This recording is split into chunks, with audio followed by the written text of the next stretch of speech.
Vamos a empezar con este texto que es un texto que ya ha venido en uno de los exámenes que ha planteado el Ministerio de Educación. Este examen fue el ascenso de escala, el ascenso de nivel, que también le llaman, que fue aplicado el 2018 y que fue también aplicado para los directores que postulaban a los cargos de UGEL. ¿Ya? Ahí aplicaron este texto que hoy he citado aquí. Entonces vamos a ver cómo se desarrolla. Es un texto que ya ha venido en el examen. Entonces vamos a ver cómo trabajar ese texto y que prácticamente es muy cercano a los que podrían venir, porque es un texto que ha sido planteado por el Ministerio de Educación. Ahí está. La estrategia que siempre recomiendo, aparte del nivel literal, inferencial y crítico que vamos a ver hoy día, pero también aparte de eso te recomiendo el método que siempre trabajamos, es que no hagamos la lectura del texto sin un propósito. Eso es importantísimo, por favor. Cada vez que estás desarrollando tú un examen, necesitas primero leer las preguntas para saber qué vas a buscar en el texto. Si yo leo ahora el texto en este momento, estaría leyendo el texto sin un propósito definido. Y mi propósito el día del examen, ¿cuál es? Responder las preguntas. Ahora, si yo estoy en otro contexto, de repente estoy en mi casa, por ejemplo, y quiero informarme, ahí sí, como mi propósito es otro, mi lectura también va a ser otra. Mi lectura ahí será para poder, al detalle, tener que leer idea por idea para poder informarme bien. De repente mi propósito es hacer un resumen de esto. Leeré solamente para sacar ideas principales de mi resumen. Mi propósito es elaborar un mapa conceptual de esto. Pues extraeré palabras claves para poder hacer el mapa conceptual. Es decir, cada lectura tiene un propósito. No se lee por leer. El error más grande es que vamos al texto a leerlo de frente, a la primera, sin pensar en qué quiero hacer del texto. Y eso no lo recomiendo yo, no lo dice el profesor David, lo dicen los expertos en esto. Lo dicen los especialistas, y sabes sobre esto, lo dice. Primero, tienes que tener claro tu propósito de lectura. En nuestro caso, nuestro propósito de lectura, en las preguntas, nosotros vamos a entender qué nos está pidiendo de este texto. Si no, prácticamente yo voy a ir a leer el texto y voy a perder el tiempo. ¿Por qué? Porque voy a leer todo el texto y de repente para las preguntas que me plantean aquí, no necesitaba leer todo el texto. Repito, esto teniendo en cuenta que estoy dentro de un examen. Bien, voy a leer mis preguntas. Acuérdense siempre el método. Leer preguntas, entender bien la pregunta y tratar de, en las alternativas, encontrar el posible tema. Algo que sí recomiendo es que leamos si el texto tuviera título. En este caso no tiene título. Pero si lo tuviera, sería bueno leer el título rapidísimo. No te va a tomar más de un segundo eso, leer el título. También es bueno leer aquí la cita que se hace, de dónde fue extraído el texto. A veces también es importante eso. Importante resaltar esa parte, ¿ya? En este caso dice el nombre de la autora, y dice aquí, miren, dice, una oportunidad para la alfabetización mediática. Mira lo que dice aquí en la cita que hacen, una oportunidad para la alfabetización mediática. Eso nada más leo. El texto todavía no, al final, después de que leo mis preguntas. Pregunta 1. La autora del texto se apoya en una fuente para sustentar principalmente la idea de que los jóvenes tienen dificultades para distinguir entre noticias reales y noticias falsas. Mira, aquí te está diciendo, te está planteando un caso, la pregunta, el ítem. Y luego te pregunta aquí, ¿cuál es esa fuente? Esta respuesta, si te das cuenta, está en nivel literal, mira. La pregunta es esta. Esta es la pregunta. El caso te lo han planteado aquí, pero la pregunta es esta. ¿Cuál es la fuente? Se supone que la respuesta tiene que ser literal. ¿Por qué? Porque te preguntan el nombre exacto de una fuente en la cual se apoya la autora del texto. Y mira las alternativas, ¿ve? Te dice Digital News Report, la Universidad de Stanford, School for Advanced Study, ya está. No lo sé si lo pronuncio bien, no sé, mil disculpas, no sé mucho el inglés, pero ahí están las tres alternativas. Está citando 3 fuentes distintas. Se supone que literal está. O sea, la respuesta va a estar en el texto. La respuesta tiene que estar en el texto. Pero mira, yo ya sé que la respuesta está en el texto porque esta pregunta es literal. Esto es literal, entonces. La respuesta tiene que estar en el texto. Ahora, yo te pregunto, ¿la respuesta podría ser parafraseada aquí o podría ser textual? ¿Qué dicen ustedes? A ver, ¿cómo tendría que ser la respuesta aquí? ¿Textual o parafraseada? Textual. Tiene que ser textual porque es el nombre de una fuente exacta, no puedo parafrasear el nombre. Entonces, la respuesta va a ser literal textual. Pero quiero que te des cuenta de algo más. ¿De qué nos puede servir esta primera pregunta? ¿Para qué me puede servir esta primera pregunta? Nos sirve para mucho. Yo te pregunto, ¿qué más obtienes de esta primera pregunta? Al margen de lo que dice la pregunta y al margen de la alternativa, ¿qué más puedo sacar de esta pregunta? ¿Qué más puedo sacar de esta pregunta, maestros? ¿De qué nos habla? ¿O la idea? Y otro dato, ¿qué más puedo obtener de esta primera pregunta? ¿Qué información adicional a lo que yo estoy aquí? Mi método siempre se basa en eso, en buscar información adicional.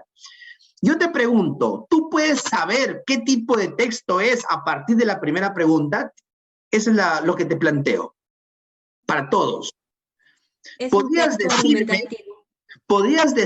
qué tipo de texto es el que vas a leer sin haberlo mirado todavía? No lo hemos leído para nada, pero tú podrías decirme qué tipo de texto va a ser el que vas a leer sin haberlo visto, con solo ver la primera pregunta. Argumentativo. ¿Por qué? Porque te está hablando del sustento del autor. Correcto, excelente. Así quiero que ustedes procedan. Eso es la forma correcta de cómo debe proceder un lector y que te ayude a ganar tiempo. Cuando estés en el examen, lo que buscas es ganar tiempo. Yo te quiero dar estrategias, consejos, tips para agilizar, encontrar las respuestas. Y no tengas que estar preguntándote qué tipo de texto es. Simplemente con ver las preguntas tú sepas qué texto es. Estos verbos de aquí te guían, mira. Sustentar, apoya. Siempre en un texto argumentativo, el autor cita fuentes, cita argumentos para sustentar su postura, su tesis. Esos elementos son propios de un texto argumentativo. Sin leer el texto, sin ser adivino, yo, gracias a la primera pregunta y gracias a este método que me hace ser muy minucioso con las preguntas y darme cuenta de cualquier detalle, yo he podido de aquí o puedo rápido inferir que el texto es argumentativo. O sea, el texto tiene posturas y tiene argumentos. Listo.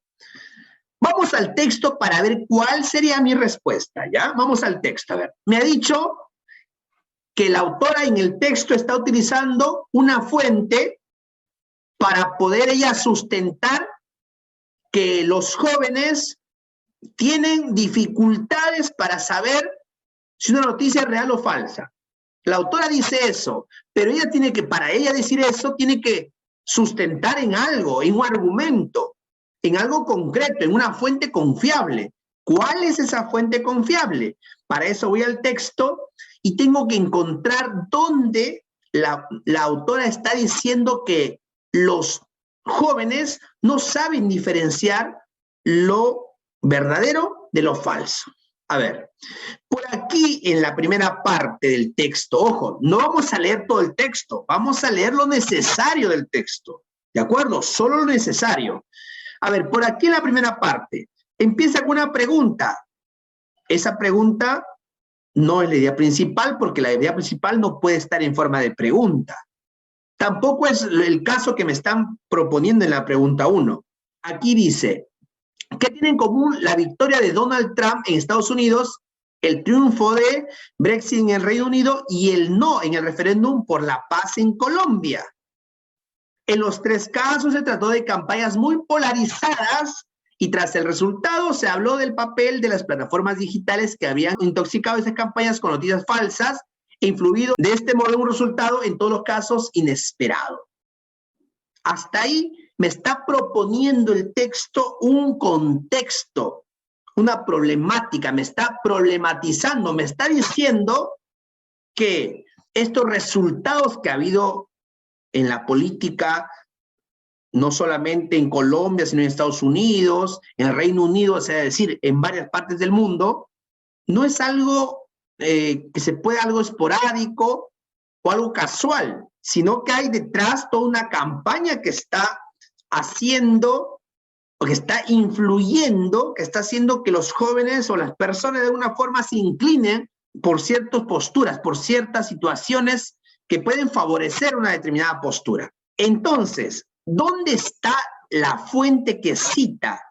Hasta aquí todavía no veo ninguna fuente. Sigo por acá rastreando, sigo rastreando. Aquí, por aquí encuentro alguna fuente. Dice acá, mira, aquí hay una fuente que aparecía en la alternativa. Voy a marcarla, ¿ya? No sé todavía si esa es la correcta. Por aquí veo otra fuente. Aquí veo otra fuente, ¿ya? Vamos a ver aquí. La primera dice, este dato confirma lo que ya señaló la Digital News Report. Este dato, ¿cuál dato? Vamos a leer qué es lo que está antes. Según un estudio del 2016, un 62% de adultos estadounidenses obtiene la mayor parte de la información a través de las redes sociales. 4 años antes el porcentaje era de 49, se ha aumentado. Este dato confirma lo que ya señaló el Digital News Report, el 2015. Los informativos tradicionales pierden terreno en favor del vídeo en línea, sobre todo entre los mayores de 35 años. El Digital News Report destacó además el rol cada vez mayor que juega el Facebook en encontrar y discutir y compartir información. Entonces, ¿qué me está diciendo aquí como alternativa? Que la A es la fuente que cita que los jóvenes no saben diferenciar. La A me está citando esto, todavía no, ¿verdad? Todavía no me cita la A.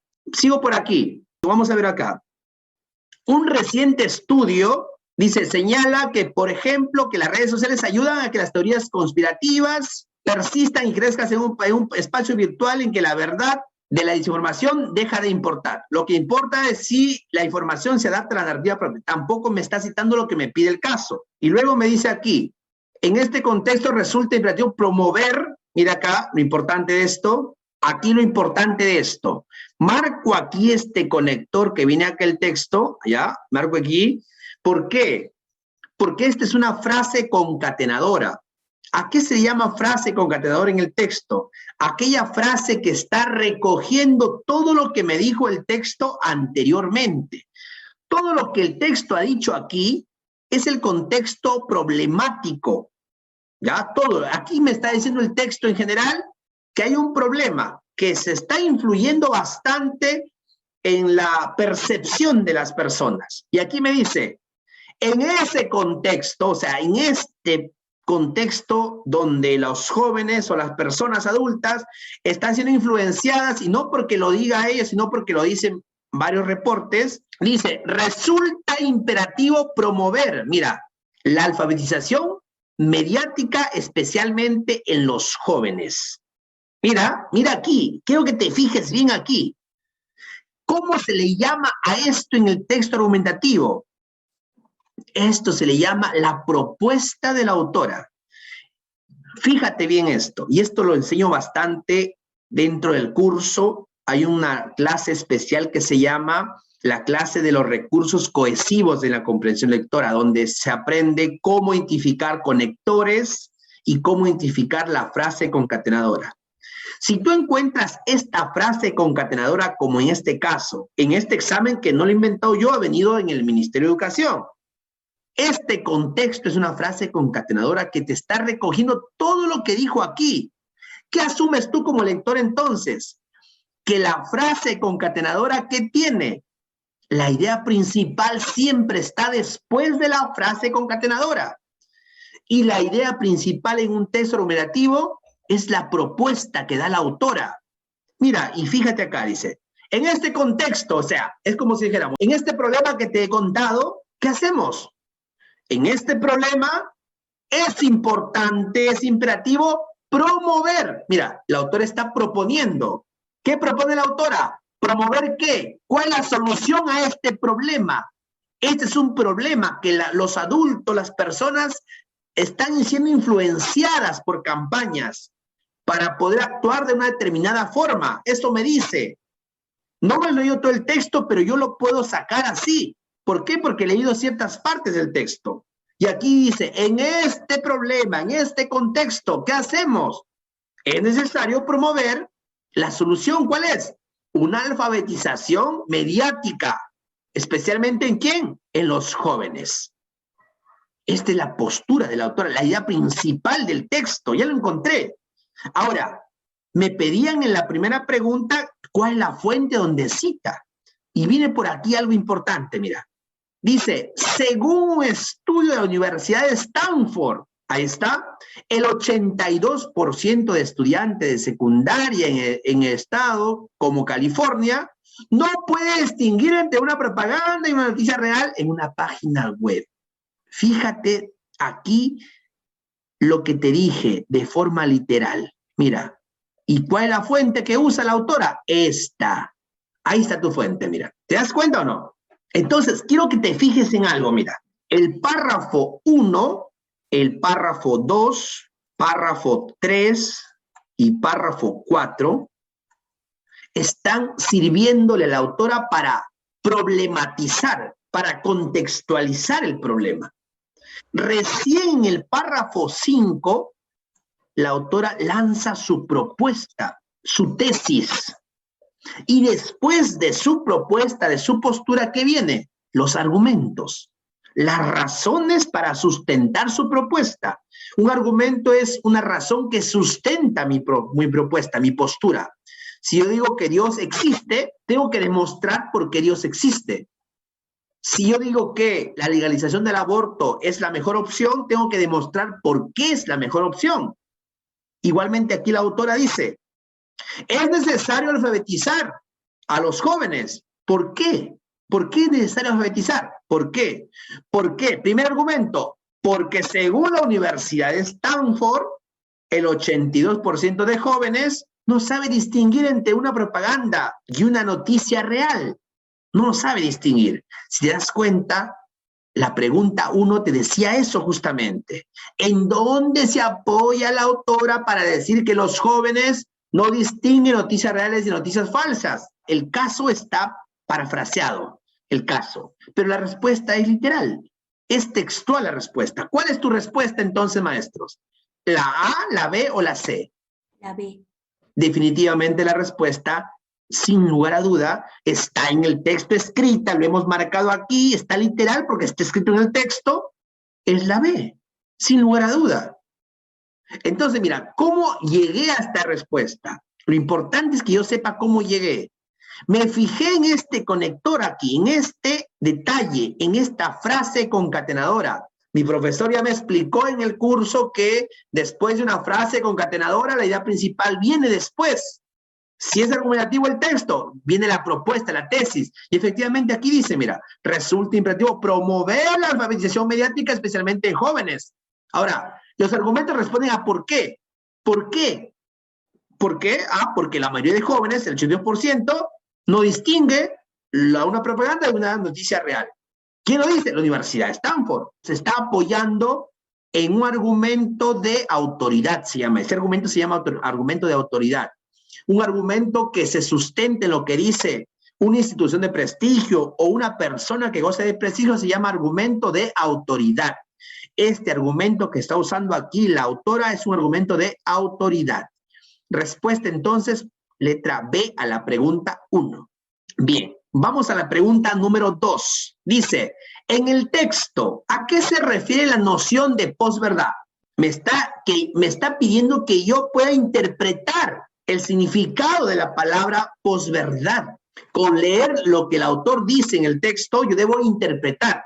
¿Cómo se resuelve este tipo de preguntas donde me piden inferir el significado de una palabra o de una frase? Tengo que ir al texto, ubicar dónde está esa palabra o la frase y tengo que leer todo el contexto donde se encuentra. Posverdad. Y luego me da alternativas aquí. Dice, a un contexto en el que las noticias se aceptan cuando se ajustan a los marcos de creencias de quienes las adoptan sin importar su veracidad. a un tipo de noticias que se difunden a través de los medios de comunicación independientemente de su veracidad, a la capacidad de evaluar la veracidad de la información nueva proveniente de las redes sociales y otros medios. Quiero que te fijes en algo, mira, para encontrar el posible tema, fíjate bien en las tres alternativas. Quiero que nos ubiquemos en algo en la alternativa. Dice, las noticias se aceptan cuando se ajustan a los marcos de creencias de quienes las adoptan sin importar su veracidad. Mira, o sea, noticias que son tomadas como verdaderas sin importar si son correctas o no. Segundo, a noticias que se difunden a través del medio de comunicación independientemente si son verdaderas o no. Alternativa C, a la capacidad de evaluar la veracidad de la información nueva proveniente de las redes sociales y otros medios digitales. Si te das cuenta, en las tres alternativas se está hablando del hecho de que las noticias son difundidas sin importar si son verdaderas o falsas, salvo en el caso de la alternativa C, donde te dice que sí se evalúa si son verdaderas o no. La alternativa A y la alternativa B me están diciendo que se publica, se transmite o se asume noticias sin importar si son verdaderas o no. La respuesta, ¿cuál será? Voy a mi texto y ubico donde me habla de posverdad. ¿Dónde se habla de posverdad? Solamente voy a rastrear la palabra. Aquí aparece la expresión, miren, la primera palabrita en ser mencionada aparece aquí. Dice, a raíz de estos eventos, ¿cuáles son estos eventos? ¿A qué se refiere con estos eventos? Se supone los eventos que mencionó aquí. El triunfo de Donald Trump, el referéndum por la paz en Colombia no se ha aceptado.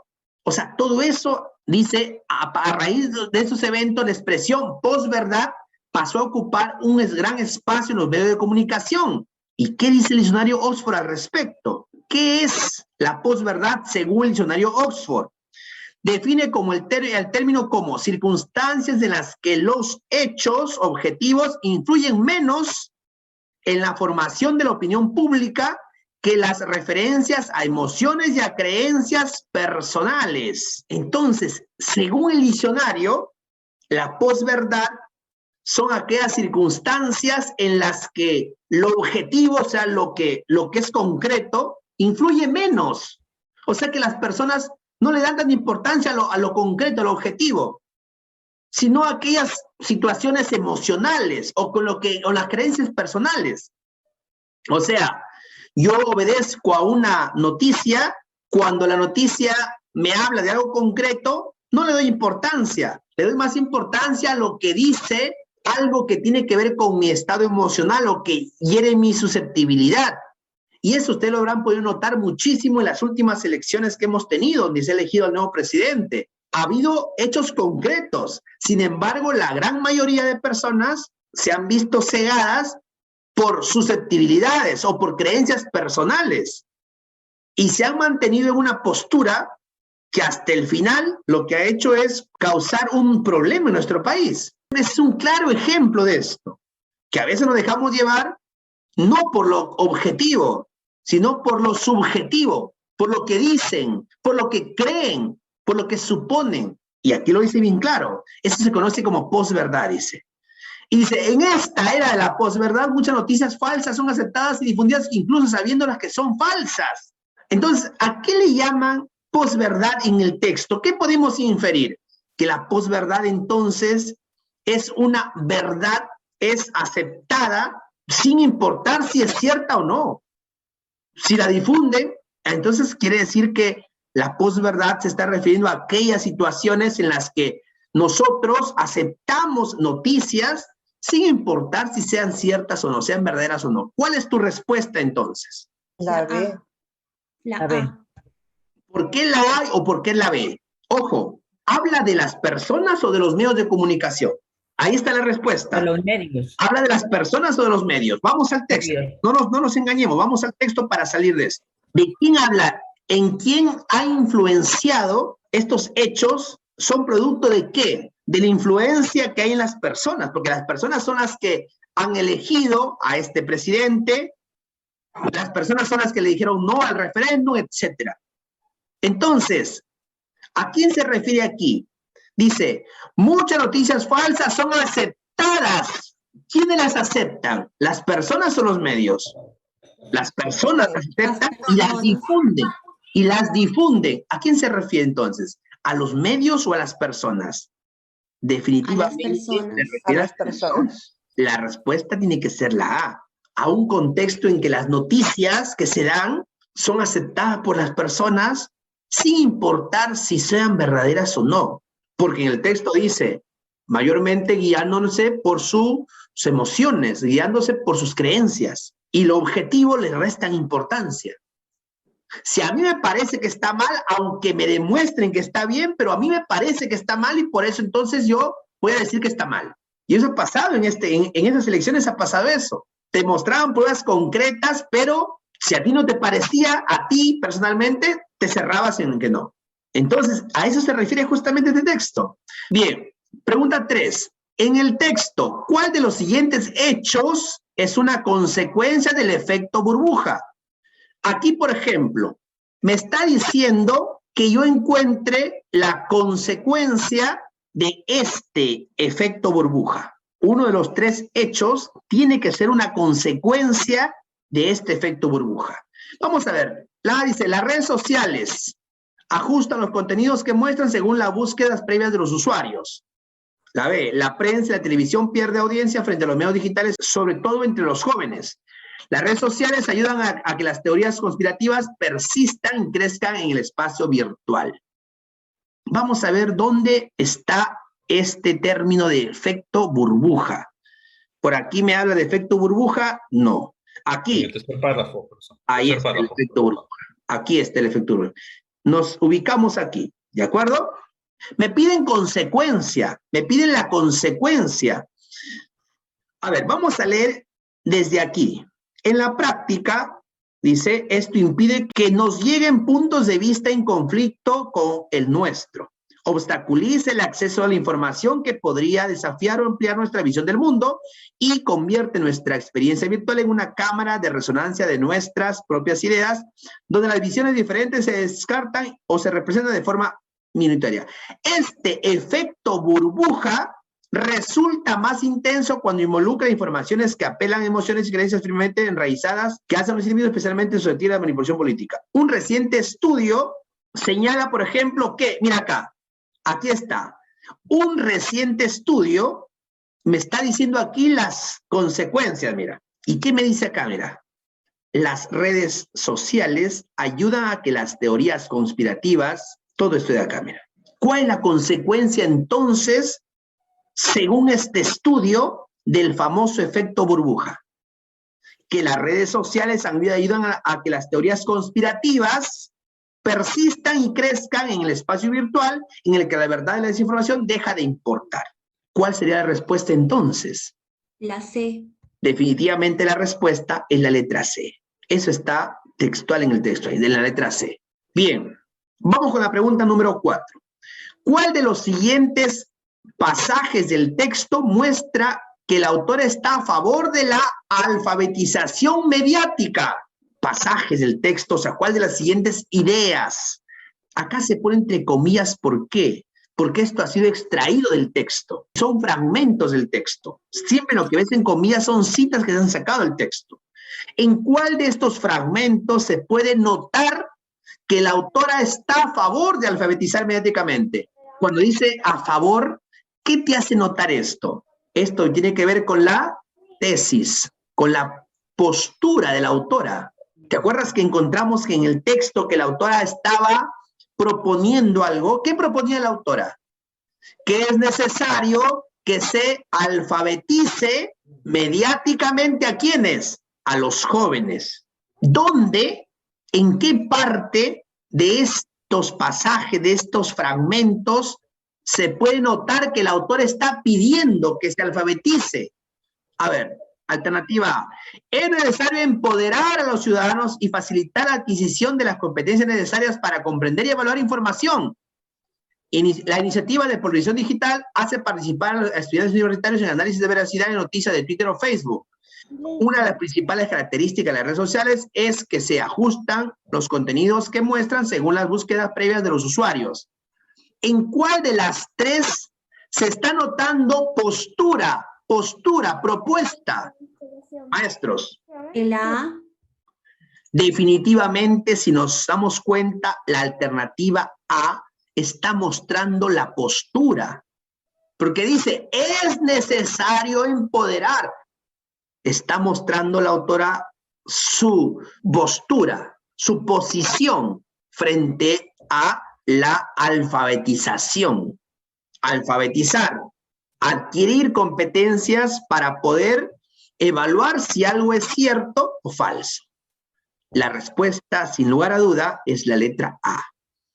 ¿De acuerdo? ¿Cómo me doy cuenta? Porque aquí es necesario. Ah, está a favor. Es una postura entonces a favor. Bien, pregunta 5. Este tipo de pregunta es importante que tengamos mucha atención por este no. Este no lo que me está diciendo es cambiando toda la pregunta. Dice, ¿cuál de las siguientes afirmaciones no es consistente con lo sostenido por la autora en el texto? No es consistente, o sea, no se relaciona. Lo que me están pidiendo es que yo encuentre aquella idea que sea incompatible. Quiere decir que yo encuentre la idea que es contraria o que es falsa. Lo incompatible puede ser contrario o puede ser falso. ¿Cuál de las tres ideas será una idea falsa o contraria? Si es contraria y falsa, es incompatible. Y aquí me piden eso, la inconsistente. Porque me dice, la que no es consistente, o sea, lo inconsistente. ¿De acuerdo? Bien, ¿qué me dice la alternativa A? Al encerrarse en sus propias ideas, las personas se vuelven más intolerantes ante posturas distintas a las suyas. Alternativa B. Las redes sociales son herramientas que permiten dotar de contexto y sentido común a distintos tipos de noticias. Y la alternativa C. En el espacio virtual, la veracidad de la información importa menos que su compatibilidad con los marcos de creencias de quienes la reciben. Oiga, ¿cuál está diciendo todo lo contrario a lo que la autora ha dicho? La autora nos ha dicho justamente que la gente presta más atención a lo que dicen las noticias de las redes sociales, Twitter, Facebook, antes que a fuentes confiables, y las toman como ciertas sin importar si son verídicas o sin haber comprobado su veracidad. ¿Cuál de las tres me está diciendo algo distinto a esa postura? B. La letra B me dice, las redes sociales son herramientas que permiten dotar. Es al contrario, justamente el autor está diciendo lo contrario, que las redes sociales, lo que están haciendo es justamente difundir noticias sin haber comprobado si son reales. La alternativa entonces incompatible tiene que ser necesariamente la letra B. ¿De acuerdo? Muy bien, maestros, hemos terminado este primer texto. Este texto, repito, ha venido ya en el examen 2018, examen que se aplicó para directores de UGE y también para el ascenso. El tiempo nos ha ganado, maestros. Si te gustó este vídeo, regálanos un like. Y si aún no te suscribes a este canal, puedes hacerlo en este momento, dando clic en el botón de suscribirse y activando la campanita para recibir notificaciones de próximos vídeos. Además, te invito a compartir este material en tus redes sociales. ¡Hasta la próxima!